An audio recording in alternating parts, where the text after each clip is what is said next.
Termina 2022. Durante este año vivimos la disminución sustancial de los efectos más perversos de la pandemia del COVID-19, después de que la misma mató a cientos de miles de mexicanos, y esto tuvo como consecuencia un aparente regreso a la normalidad y por fin una cierta recuperación de la economía después del estancamiento de 2019 y el colapso de 2020, que mandó a millones de mexicanos nuevos a la pobreza. Sin embargo, este también ha sido el año de la inflación acelerada que llenó de angustia a la inmensa mayoría de familias mexicanas que veían impotentes cómo el dinero les alcanzaba para cada vez menos. Esto, sumado a la creciente crisis de seguridad pública, hacen del 2022 un año en que, en lo fundamental, no cambió la suerte de la mayoría de los mexicanos. Y ahora bien, ¿qué esperar del 2023? ¿Por fin una mayor prosperidad para la mayoría de los mexicanos? Lamentablemente no es así.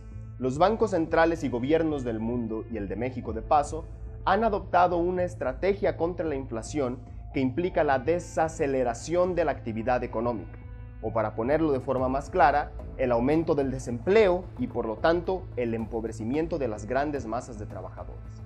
Esta política surge de la idea de que la inflación actual es el resultado de un exceso de dinero en la economía, o puesto de otra forma, de que la población tiene más ingresos que disponibilidad de bienes y servicios a comprar. La solución: disminuir estos ingresos ralentizando la actividad económica mediante el aumento de las tasas de interés, lo que eleva el costo de las inversiones. Aquí vale la pena preguntarse, ¿vivimos en México un exceso de demanda agregada? ¿Vemos acaso las tiendas y negocios repletos de consumidores buscando gastar sus crecientes ingresos? ¿Observamos a las empresas desesperadas por conseguir trabajadores para poder cumplir con pedidos y vemos como consecuencia aumentos importantes en los salarios? Nada de esto sucede. En realidad, es cada vez más aceptado que la inflación actual se debe a choques en la producción y distribución de bienes y servicios clave, que han sido a su vez capitalizados por sectores económicos monopolizados, que aprovechan la coyuntura para elevar sus beneficios por encima de los niveles normales. El aumento de las tasas de interés no resuelve estos desequilibrios, sino que hace más costosas las inversiones necesarias para atender los problemas que originaron la inflación en primer lugar. Y quienes terminan pagando los platos rotos de esta política inadecuada son, como siempre, las masas populares.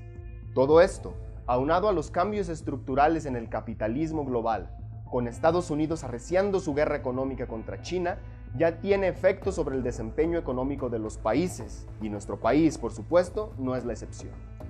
De acuerdo con el pronóstico de crecimiento de la CEPAL, la economía mexicana crecerá apenas un 1.1% en 2023. Este sería un desempeño económico mediocre, incapaz de generar todos los puestos de trabajo que la población que se incorpora a la fuerza laboral requiere. Por otro lado, aunque la inflación parece ceder terreno poco a poco, esta sigue siendo muy elevada, especialmente en bienes básicos como alimentos, que representan el grueso de la canasta de consumo de las familias pobres y trabajadoras. Ante este panorama complicadísimo y eventos recientes en la vida política y económica de nuestro país, emergen algunas demandas y banderas de lucha que el pueblo trabajador de México puede enarbolar en este año para tratar de atenuar los efectos más perversos de la crisis sobre su nivel de vida. En primer lugar, exigir al gobierno de México una estrategia seria para el combate a la inflación. Esta estrategia debe tratar de controlar precios clave cuyas fluctuaciones afectan al resto de precios. Además, se debe contener el aumento en los precios de los alimentos, que aumentan la inseguridad alimentaria y la incidencia de la pobreza extrema. Debemos rechazar el seguidismo imperialista que busca reducir la inflación empobreciendo a los trabajadores. En segundo lugar, la clase obrera debe luchar por aumentos sostenidos en los salarios. Conformarse con el reciente aumento en el salario mínimo sería un error garrafal, pues la historia reciente muestra que en un contexto inflacionario y de estancamiento económico, ganancias como esta resultan efímeras y absolutamente insuficientes. Prueba de ello es que la pobreza laboral, es decir, el porcentaje de trabajadores cuyos ingresos laborales no alcanzan para comprar la canasta alimentaria, es el mismo que a inicios de 2019. En tercer lugar, se debe exigir un alto a la austeridad del gobierno mexicano, que sigue afectando la calidad de los servicios y la infraestructura pública, que son elementos clave en el nivel de vida de la población. El deterioro del sector salud es el ejemplo más claro, pero no el único. Debemos demandar que cuando la realidad desmienta los pronósticos irreales en los que se basa el presupuesto de egresos de la Federación, no se realicen recortes en ámbitos sensibles para la vida de las personas. Si la recaudación no alcanza, que se le cobre más impuestos a los más ricos. ¿O no es la lucha contra la desigualdad una de las principales banderas de la 4T? Finalmente, mucho se habla de que la coyuntura mundial favorece a México por su cercanía geográfica con Estados Unidos y nuestra enorme integración con las cadenas globales de valor. Esto haría a México uno de los sitios preferidos para la relocalización de plantas y fábricas.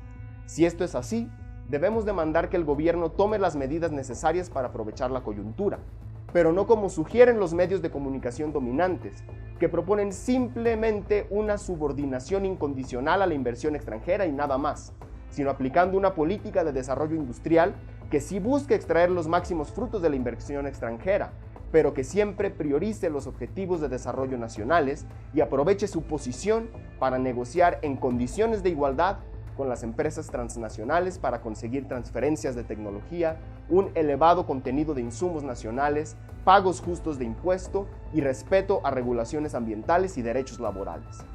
Estas consignas responden a algunos de los principales problemas que enfrenta el país en materia económica en la coyuntura actual.